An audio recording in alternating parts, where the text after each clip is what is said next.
Most watch collectors know that microbrands are fantastic alternatives to established brands, especially in the affordable and mid-price segments where they offer outstanding value for money. Microbrand owners would either be great at marketing, fantastic designers, or just people with a very well-developed business acumen.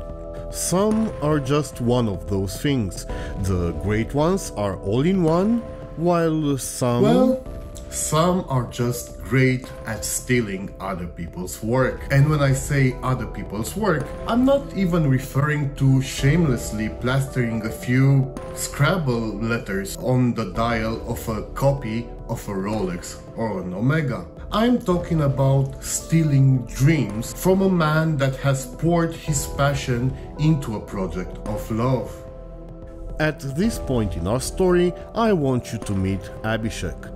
A watch collector and a microbrand enthusiast, he always dreamt of designing his own watch, and when more than 3 years ago he first laid eyes on the MB&F Bulldog, he realized this is a design that not only can be streamlined, but could also carry a totally different type of complication. With help from a few microbrand owners he befriended alongside his journey, Abhishek's design was further refined, and in 2021 he has set out to find a manufacturer that would help bring it to life. After the post-pandemic restrictions negatively impacted a few failed tries, he received a recommendation: Cavalry Limited in Shenzhen, China. After communicating online with their head designer, Abhishek finally received the quote for the prototypes in September 2022. Keen on visiting the production facilities and discussing some minor alterations, Abhishek managed to meet the Cavalry team at their office in March 2023 and left with the promise the Chinese manufacturer will get back to him ASAP with the final quote. In anticipation of getting one step closer to the materialization of his dream, Abhishek decided to publish renders of his project on the League of Microbrands Facebook group, to which you're officially invited, by the way, to mix reactions. Quite a few were quick to observe a similarity to Radcliffe's Ledom project, which was all the rage at the time. That despite Abhishek's delayed design actually preceding Radcliffe's. Most watch enthusiasts, however, were quick to praise the unique design, expressing interest in backing a Kickstarter campaign. Then, just a week later, Angles Watches made this announcement on their Instagram page, sending Abhishek into a helpless pit of despair. Cavalry just decided to steal his design and produce it for their commercial arm, Angles. All he's trying to communicate with the people he was shaking hands with just a month ago was ghosted, leaving him all but resigned to the thought of losing the fruit of his labor.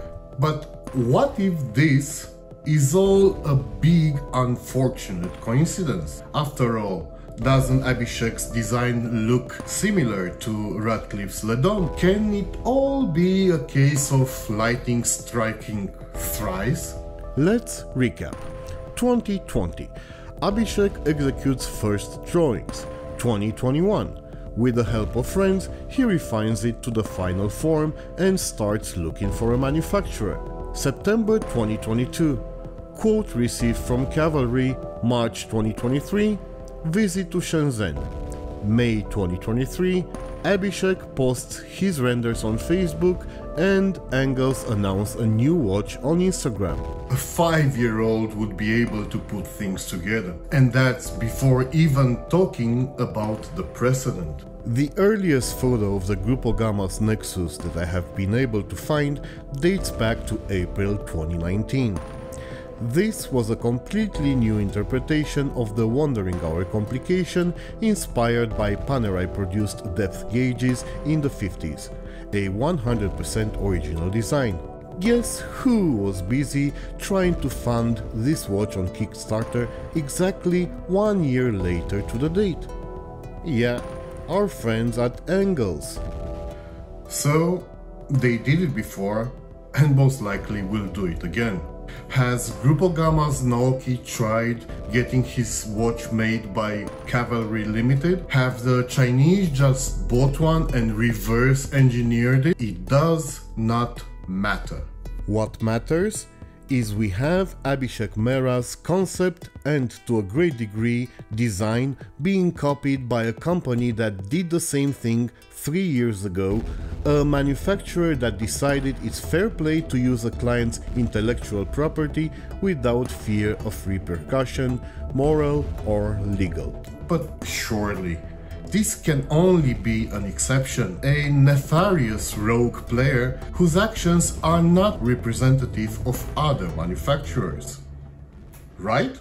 Speaking with the owners of a few leading microbrands who decided to remain anonymous, I learned that far from being an isolated case of a rogue player, this is common practice for many watch manufacturers. Designs get stolen on a daily basis, and a quick search on the trade platform I will not name here as I don't want to advertise theft will reveal dozens of clones of microbrand made icons, from Baltic to Brew, from RZE to Christopher Ward, from Zelos to Serica. Is it possible that those clones are sold by manufacturers those brands have hired to produce the originals? After everything I've learned this past month, I wouldn't rule anything out. So what can up-and-coming microbrand owners do to protect themselves?